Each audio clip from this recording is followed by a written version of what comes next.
మూకుమ్మడి ఆత్మహత్యలు ఏందన్నది ఎవరికి అంతుపట్టట్లేదు. కామారెడ్డిలో మూకుమ్మడి ఆత్మహత్యలు అసలు ఇంకా క్వశ్చన్ మార్క్తోనే ఉన్నది.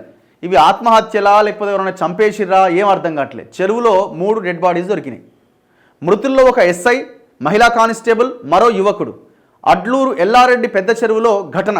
కానిస్టేబుల్, యువకుడి మృతదేహాలు బుధవారమే గుర్తించారు. గురువారం ఉదయం ఎస్ఐ ఆచూకీ దొరికింది. మృతికి గల కారణం పైన కొనసాగుతోంది దర్యాప్తు. అసలు ఏం జరిగిందంటే ఎస్ఐ సాయి కుమార్, కానిస్టేబుల్ శృతి, కంప్యూటర్ ఆపరేటర్ నిఖిల్ మరణాలపైన భిన్న కథనాలు వినిపిస్తున్నాయి. బుధవారం విధులకు హాజరైన శృతి రాత్రైనా ఇంటికి తిరిగి రాకపోవడంతో ఆమె తల్లి పోలీసులను ఆశ్రయించింది. శృతి ఫోన్ స్విచ్ ఆఫ్లో ఉండడంతో మొబైల్ సిగ్నల్స్ ఆధారంగా ఆమె చివరిగా పెద్ద చెరువు వద్ద ఉన్నట్టుగా పోలీసులు గుర్తించారు. అక్కడికి వెళ్లి చూడగా శృతి, నిఖిల్కు చెందిన వస్తువులతో పాటు బిక్కనూరు ఎస్ఐ కారు కూడా ఉన్నాయి. అర్ధరాత్రి అయినా చెరువులో గాలించగా శృతి, నిఖిల్ మృతదేహాలు దొరికినాయి.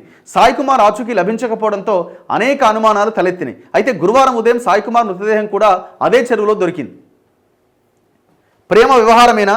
బుధవారం మధ్యాహ్నం అప్పటి వరకు విధుల్లో ఉన్న ఎస్ఐ సాయి కుమార్ ఆ తర్వాత తన సొంత కారులో కామారెడ్డి ఆర్టీసీ బస్టాండ్కి వెళ్లి శృతి, నిఖిల్ను కలిసినట్టు పోలీసుల ప్రాథమిక విచారణలో తేలింది.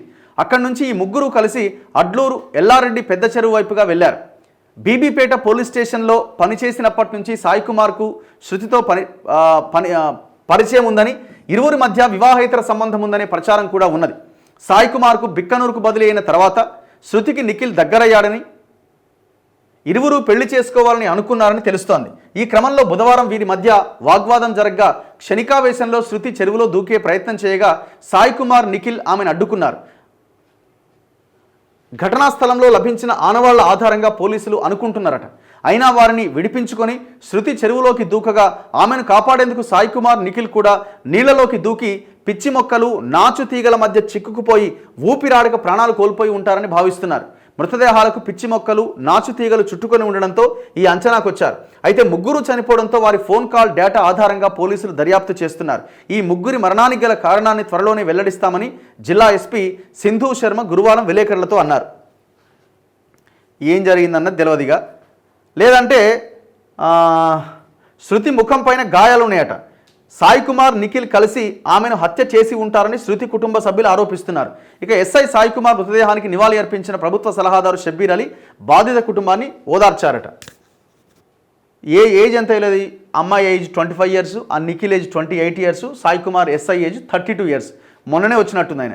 2018 బ్యాచ్ అట ఎస్ఐ సాయి కుమార్ది. మెదక్ జిల్లా కొల్పారం గ్రామానికి చెందిన సాయి కుమార్. సిద్దిపేట జిల్లా చిన్నకొండూరు మండలం, కామారెడ్డి జిల్లా బాన్సువాడ మండలం బీబీపేట పోలీస్ స్టేషన్లో ఎస్ఐగా పనిచేసిండట. సాయి కుమార్కు భార్య లక్ష్మి, కొడుకు శ్రీహాన్స్ ఉన్నారు. ఏం దారుణం పాపం. 2014 బ్యాచ్కు చెందిన శృతి గతంలో ఒక వ్యక్తిని వివాహం చేసుకుని విడాకులు తీసుకున్నది. 3 ఏళ్లుగా బీబీపేట పోలీస్ స్టేషన్లో కానిస్టేబుల్గా పనిచేస్తున్నదట. ఏమైందనేది ఇంతవరకు క్లారిటీ లేదు.